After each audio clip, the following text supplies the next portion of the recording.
400 वर्ष पहले गैलीलियो ने जुपिटर और उसके 4 बड़े मून्स की खोज की थी, जो कि थे आयो, गैनीमेड, यूरोपा और कैलिस्टो।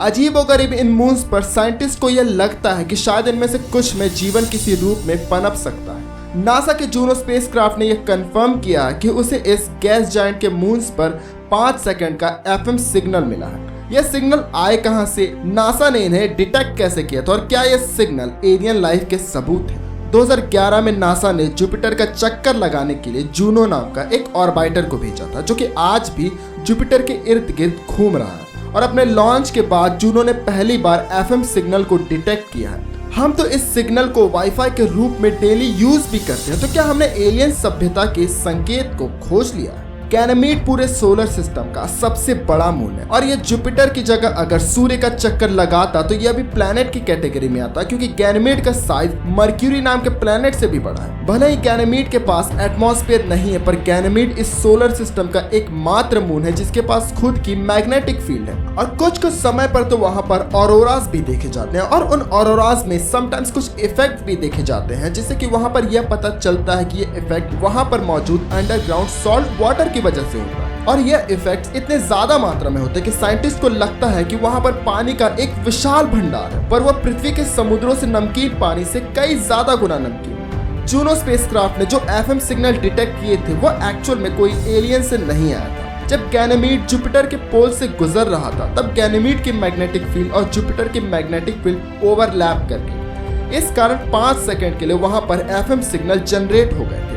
पर साइंटिस्ट को पहले लगा कि यह किसी एलियन लाइफ के सबूत हो सकते, पर साइंटिस्ट ने जब डीपर रिसर्च किया तो उन्होंने यह कंफर्म किया कि यह किसी एलियन लाइफ के सबूत नहीं है। पर यह सिग्नल दोनों के मैग्नेटिक फील्ड के ओवरलैप होने से जनरेट कैसे हुआ यह किसी को नहीं पता। गैनीमेड बहुत ही ठंडी दुनिया है, यहाँ पर तापमान -121 डिग्री सेल्सियस रहता है। एक समय गैलीलियो स्पेसक्राफ्ट भी जुपिटर की तरफ गया था। गैलीलियो स्पेसक्राफ्ट ने उस समय गैनीमेड पर यह डिटेक्ट किया था कि वहां पर से भारी मात्रा में हाइड्रोजन के मॉलिक्यूल उड़कर रिलीज होकर स्पेस में चले जा रहे हैं। साइंटिस्ट के अकॉर्डिंग गैनीमेड का सरफेस पानी के बर्फ से बना है और अगर उसमें से हाइड्रोजन उड़कर रिलीज हो रहा है तो यह गारंटी है कि वहां पर ऑक्सीजन के फ्री मॉलिक्यूल्स जरूर होंगे और ऑक्सीजन जीवन के लिए तो सबसे मेन कंपोनेंट। और साइंटिस्ट को लगता है कि गैनीमेड की बर्फीली सतह पर उतना ही ऑक्सीजन मौजूद है जितना कि पृथ्वी के एटमॉस्फेयर में मौजूद है, तो क्या गैनीमेड पर भी जीवन बच सकता है? वेल, साइंटिस्ट यह कहते हैं कि यहाँ पर जीवन तो बच सकता है, पर यहाँ पर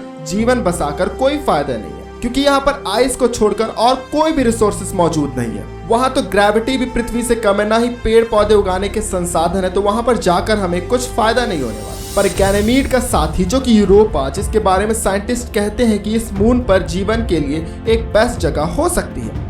एक बर्फीली सतह का मून जिसका क्रस्ट 30 किलोमीटर मोटी बर्फ की चादर का बना है, जो कि एक पत्थर से भी हार्ड है। इसकी सरफेस इतनी स्मूथ है कि पूरे सोलर सिस्टम में यूरोपा से ज्यादा स्मूथ सरफेस किसी के पास नहीं है। पर इसके बर्फीले क्रस्ट के नीचे पानी का एक विशाल भंडार है।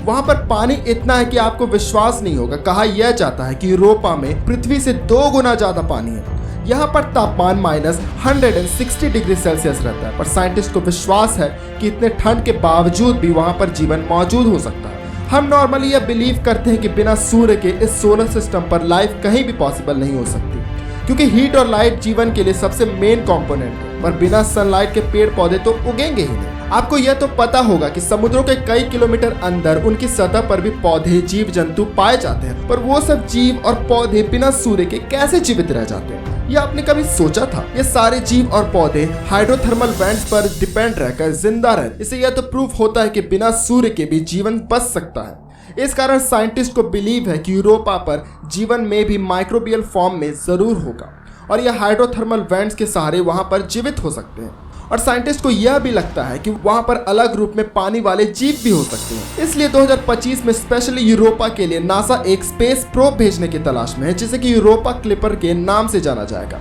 जो कि $2 बिलियन के खर्च से बन रहा है। जब एक स्पेसक्राफ्ट इतने खर्च से बनाया जा रहा है तो इससे उम्मीद भी काफी ज्यादा है। यह स्पेसक्राफ्ट यूरोपा के अराउंड 40 से 45 चक्कर लगाएगा। हाई टेक और एडवांस इंस्ट्रूमेंट से लैस यह स्पेसक्राफ्ट यूरोपा के सतह के अंदर जीवन की तलाश करने वाला है। अब हम चलते हैं कैलिस्टो के ऊपर। यह मून सोलर सिस्टम का 3rd सबसे बड़ा मून है, जिसे एक समय डेड मून कहा जाता था।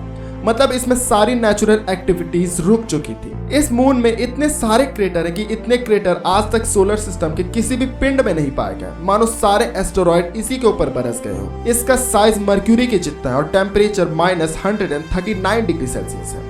यह मून जुपिटर के काफी दूर से चक्कर लगाता है, इस कारण इसे जुपिटर की मैग्नेटिक फील्ड और ग्रेविटी से उतना इफेक्ट नहीं पड़ता, पर इसके सतह के नीचे भी पानी की भारी मात्रा होने की संभावना जरूर है। इसलिए नासा और ESA फ्यूचर में जुपिटर आईसी मून एक्सप्लोरर को 2023 में लॉन्च करने के प्लान में है, जो कि 2031 को जुपिटर की कक्षा में पहुंचेगा।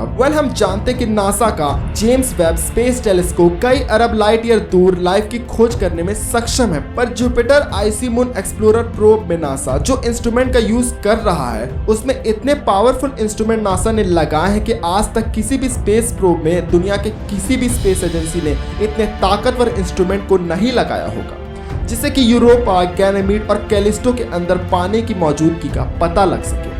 साथ ही वहां पर ऑर्गेनिक कंपाउंड की मौजूदगी का पता लगाने के लिए भी इस स्पेस प्रोब को भेजा जाएगा, जिससे कि वहां पर जीवन फॉर्म होता होगा। एक और मून है जहां पर जीवन की उम्मीद जगी है। यह मून है सैटर्न का, जिसे एनसेलेडस के नाम से जाना जाता है, जिसके 40 किलोमीटर बर्फीले क्रस्ट के नीचे 10 किलोमीटर गहरा पानी का भंडार है। कैसिनी स्पेसक्राफ्ट ने उसके क्रस्ट के क्रैक से पानी के भाप को निकलते देखा था। इस भाप के साथ सॉल्ट, आइस, मीथेन तथा कुछ ऑर्गेनिक मॉलिक्यूल्स भी निकले थे। साइंटिस्ट को कुछ और कॉम्प्लेक्स डेटाज मिले थे, जिससे कि वहां पर कुछ केमिकल्स में ऐसे बिहेवियर देखे गए थे कि वह बिहेवियर सिर्फ लाइफ फॉर्म की वजह से ही हो सकते हैं। भले ही एनसेलेडस का तापमान -201 डिग्री सेल्सियस है, पर इसके कोर के गर्म होने के कारण इसका अंडरग्राउंड ओशन इतना ठंडा नहीं बल्कि गर्म है, जिससे कि वहां पर नासा को गारंटी है कि वहां पर सूक्ष्म जीव जीवित जरूर है। इन सभी मून्स में यूरोपा पर ही सिर्फ एक लगता है कि जहां पर फ्यूचर में वहां हम इंसानों को बसा सकते हैं, पर और सभी मून्स पर इंसानों को बसाकर कोई फायदा नहीं, क्योंकि हमें वहां पर कुछ और जीवन के लिए रिसोर्सेस मिलेंगे ही नहीं। दूसरे पिंड पर सूक्ष्म जीव मिलना भी हमारे लिए वह एलियन ही होगा। उम्मीद करता हूँ आज का वीडियो आपको पसंद आया होगा। वीडियो पसंद आया तो इस वीडियो को लाइक कीजिए, हमारे चैनल को सब्सक्राइब कर इस वीडियो को शेयर करना ना भूलिएगा। धन्यवाद।